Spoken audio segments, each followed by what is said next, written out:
감사합니다. 오늘 함께 나누신 말씀은 열왕기상 21장 15절과 16절의 말씀인데요.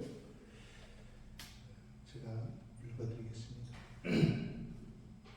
이세벨이 나봇이 돌에 맞아 죽었다 함을 듣고 이세벨이 아합에게 이르되 일어나 그 이스라엘 사람 나봇이 돈으로 바꾸어 주기를 싫어하던 나봇의 포도원을 차지하소서. 나봇이 살아있지 아니하고 죽었나이다. 아합은 나봇이 죽었다함을 듣고 곧 일어나 이스라엘 사람 나봇의 포도원을 차지하려 하여 그리로 내려갔더라. 아멘. 이건 저의 굉장히 개인적인 느낌이긴 한데요.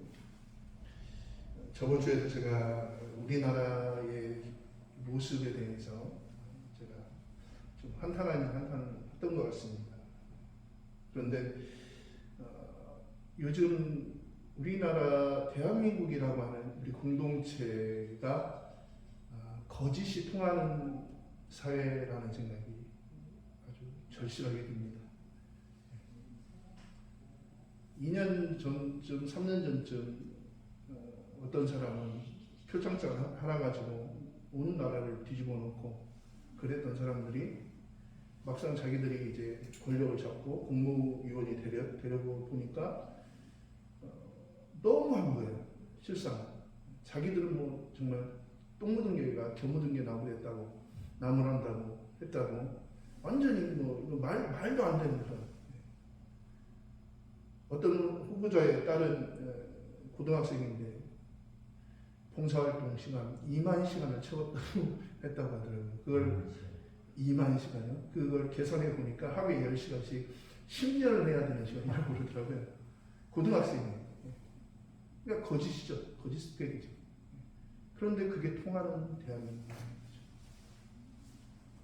참 너무 안타깝습니다. 제가 왜 지체들에게 정직하게 살아야 된다고, 아무리 힘들어도 정직하게 거짓 없이 살아야 된다고 가르치지만 세상은 이미 거짓이 통하는 세상입니다. 그리고 오늘 아합 왕과 이세벨의 이야기를 잠깐 드리려고 하는데요.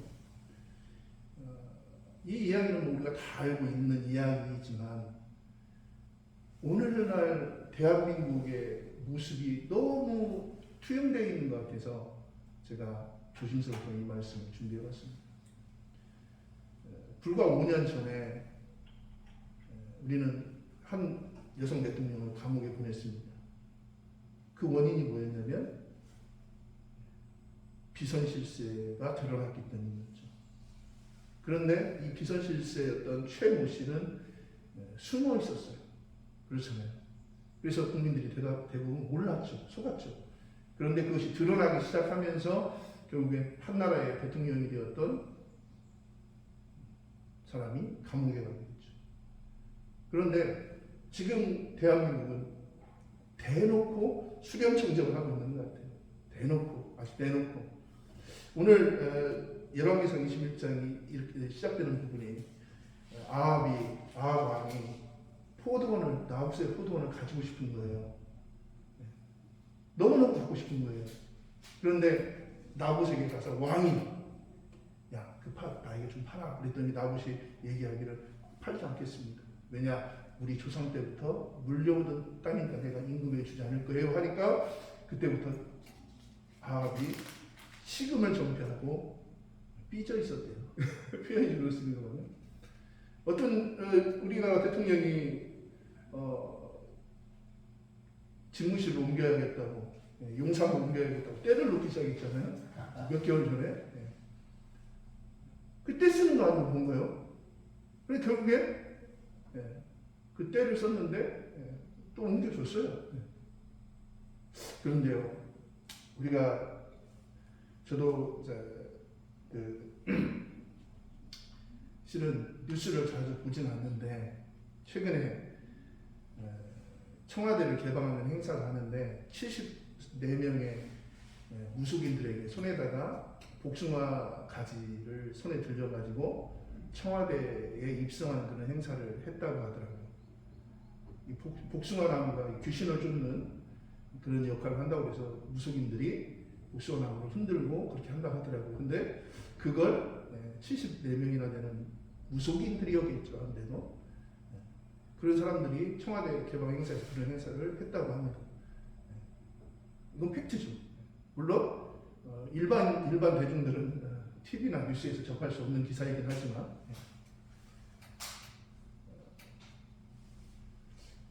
이게 윤석열 대통령의 머리에서 나오진 않았던 것 같아요.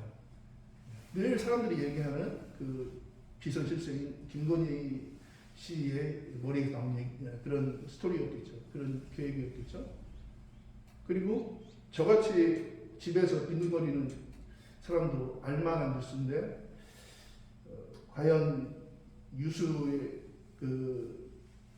우리 교수들, 목사님들이, 큰 교회 목사님들이 그 사실을 모를까요? 틀림없이 알고 있을 것 같아요. 근데 그 모양새가 마치 이세벨이 이 시대에 아합 왕의 그 힘을 믿고 바알과 아세라를 섬기는 선지자들을 선대하고 하나님의 선지자들을 핍박하던 그 모양과 그렇게 닮아 있다는 거예요. 또 아합 왕이 그 나봇의 포도원을 원하니까 이세벨이 어떻게 해요? 모사를 꾸며가지고 거짓 증인 2명을 세워서 처음에는 나봇이 왕의 요구를 거절했다고 막 칭찬하고 하는 것처럼 사람들 많은 곳으로 유인해가지고 그곳에서 갑자기 변절해서 그가 하나님과 왕을 모욕했다라고 저주했다라고 해가지고 그 자리에서 나봇이 돌에 맞아 죽게 만드는 그런 장면이 나오잖아요. 그리고 그게 통했어요. 그게 안 통해야 되는데 그게 통했어요. 그래서 나봇은 돌에 맞아 죽고 나봇의 포도원을 아합 왕이 차지하게 되는 거죠. 그러니까 대한민국이 그런 것 같아요. 거짓말 잘하는 사람이 권력도 없고 권세도 누리고 그리고 재물도 없는 대한민국. 거기에 대해서 아무 말 하지 못하는 우리 목사님들.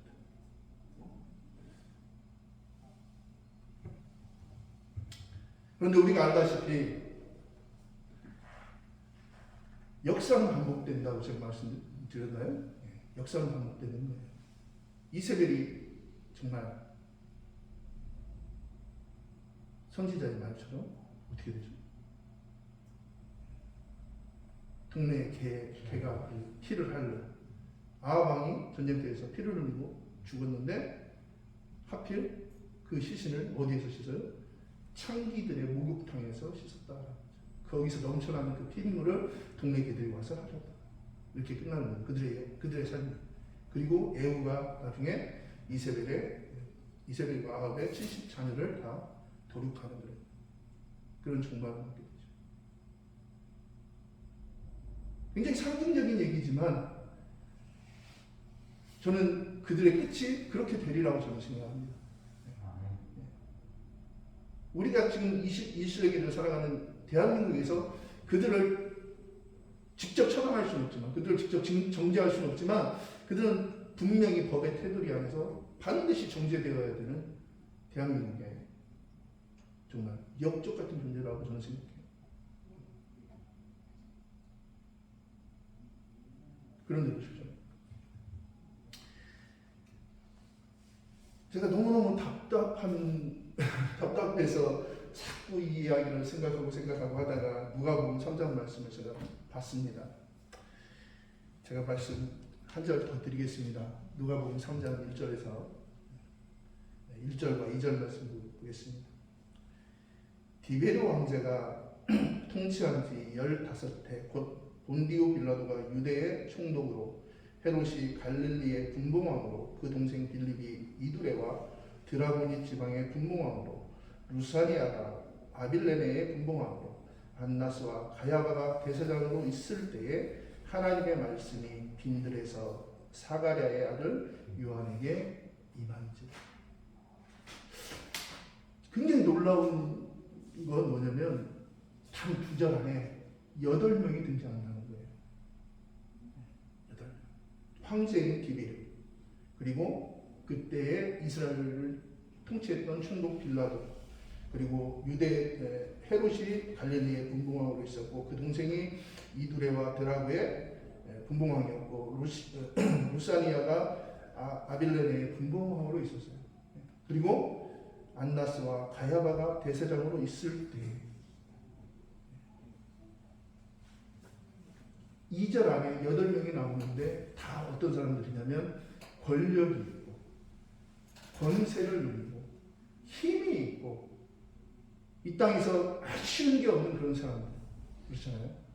심지어 이 가야바, 안나스와 가야바는 정말 유명하지 않습니까? 예수님께서 가야바의 뜰에서 신문을 받을 때에 그 가야바가 얼마나 큰 집에 살았는지 이스라엘 많은 사람들이 그 집에 와서 예수님이 정죄당하는 장면을 봐봤어요.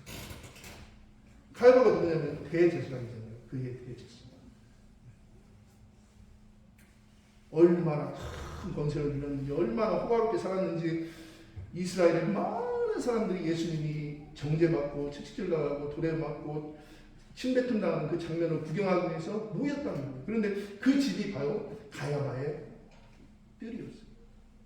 그런 가야바에게 하나님의 말씀이 임하지 않아요. 그러면 누구에게 임했습니까? 빈들에 있던 사가랴의 아들 요한에게, 세례 요한에게 하나님의 말씀이 임했습니다. 이게 왜 중요하냐? 제가 교수님들과 저에게 교수님들의 마음이 또 저의 마음이 정말 이렇게 빈들 같았으면 좋겠다라고 그 말씀을 드리고 싶은 거예요. 내게 권세가 없어도 내가 권력이 없어도 내가 많은 것을 누리지 못해도 내 마음이 빈들과 같아서 하나님의 음성이 들려지는 오늘 우리는 똑같은 시간, 똑같은 환경 가운데서 똑같은 것을 바라보고 살아가고 있지만 어떤 사람은 하나님의 음성을 듣고 살고 어떤 사람은 세상에 취해서 산다는 거죠. 그러나 할 수만 있다면 우리가 하나님의 음성을 듣기를 원합니다. 그래야 우리가 하나님 앞에 이 나라와 민족을 위해서 기도할 거 아니에요. 우리 후원대학교 우리 학생들을 위해서 기도할 거 아니에요. 빈들이라고 하는 것은 우리가 쉽게 아는 광야를 얘기하는 거잖아요. 광야는 아무것도 없는 거예요.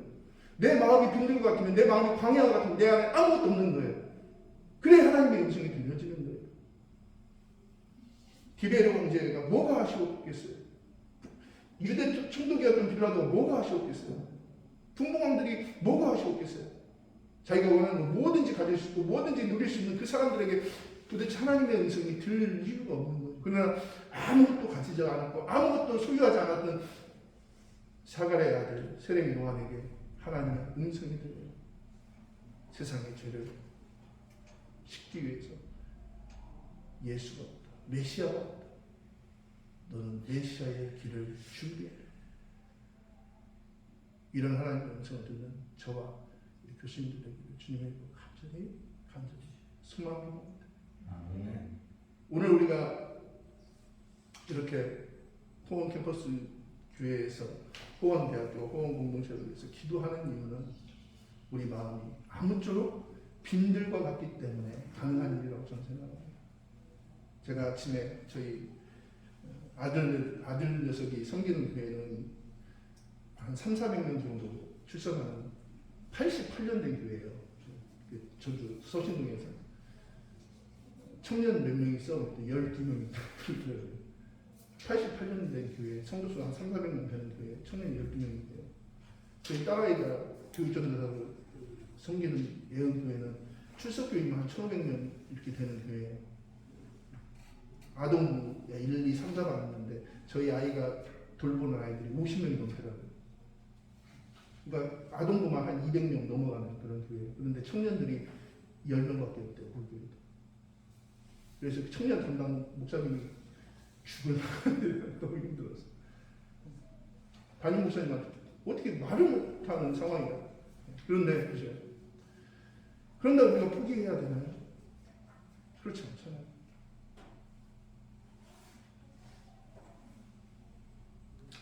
하나님께서 지금 이 어려운 시대를, 어려운 시기를 겪고 있는 우리들에게 빈들과 같은 우리의 마음을 통해서 하나님의 위로와 하나님의 위로의 말씀이 임하기를 간절히 축복해 드립니다. 기도하겠습니다. 우리 함께 기도하겠습니다. 이 나라와 이 민족을 위해서 우리 함께 기도하기를 원합니다. 하나님의 말씀을 따라 사는 것이 복 받는 길이라고 우리가 늘 강조하고 가르치고 있습니다. 그러나 세상은 속이고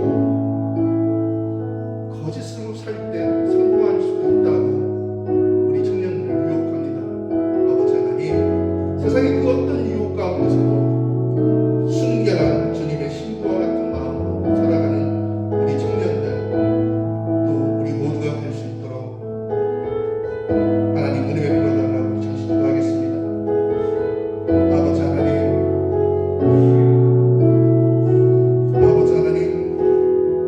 이 시대를 보시옵소서.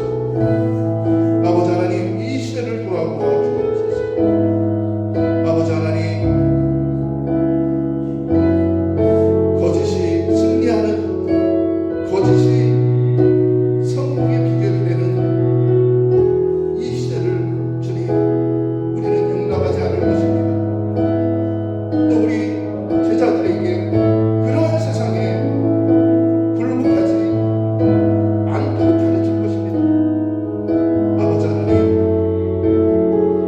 우리 후원대학교가, 우리 후원 공동체가, 우리 후원 캠퍼스 교회가 주님의 순결한 신부를 세우는 그런 믿음의 공동체가 될 수 있도록 도와주시옵소서. 사랑하는 우리 총장님, 성령의 감동받는 총장님 되게 하시고, 우리 후원대학교의 모든 구성원들이 성령의 감동받는 놀라운 축복과 은혜가 임하게 도와주옵소서. 우리 후원 공동체를 위해서, 제자들을 위해서, 또 우리 후원 캠퍼스 교회를 위해서 눈물로 기도하시는 사랑하는 우리 교수님, 아버지 하나님, 우리 교수님들의 저 귀한 삶이, 우리 교수님들의 저 귀한 기도가 일하게 되어서 30배로, 60배로, 100배로 결실할 수 있도록 은혜 베풀어 주시옵소서. 세상 가운데서 방황하는 많은 청년들, 많은 영혼들을 주께로 돌이키는 귀한 밑거름이 될 수 있도록 은혜 베풀어 주시옵소서. 이 나라가 하나님의 공의와 하나님의 은혜가 넘쳐나는 나라가 되게 도와주옵소서. 하나님의 법이, 하나님의 능력이 승리케 되는 대한민국 되기를 간절히 소원합니다.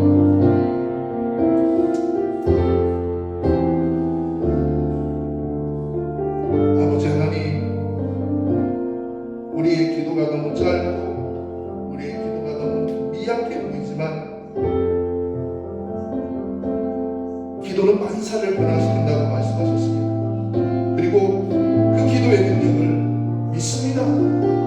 아버지 하나님, 비록 우리 신우의 모임이 자꾸 연약해 보이지만 오늘 힘을 다하여서, 뜻을 다하여서 하나님 앞에 간구한 모든 간구 위에 아버지 하나님 열매 맺게 하실 줄로 믿습니다. 사랑하는 우리 교수님들이 인내로 씨뿌린, 그리고 눈물로 씨뿌린 모든 기도가 하나님의 은혜 가운데서 때를 따라 열매 맺게 하시고, 아버지 하나님 아무쪼록 이 어려운 세대를 믿음으로 집행하며 믿음으로 승리하는 우리 교수님들의 거룩하고 숭고한 삶이 될 수 있도록 역사하여 주시옵소서. 오늘 귀한 거룩한 날 함께 하심을 감사 우리 주 예수 그리스도의 이름으로 간절히 기도합니다. 지금은 우리를 죄와 사망 가운데서 구원하신 우리 주 예수 그리스도의 은혜와 아버지 하나님의 지극히 크신 사랑하심이, 성령님의 내주교통 충만케 하시는 은혜와 역사가 정직하게, 그리고 선하게, 바르게 그렇게 살아도 세상 가운데서 빛되며 수긍되고 성공할 수 있는 세상을 우리에게 허락하여 주시기를 간절히 소망하는 우리 교수님들의 귀한 기도 위에 그리고 헌신 위에 지금부터 영원까지 함께 계시를 간절히 축원드리옵나이다.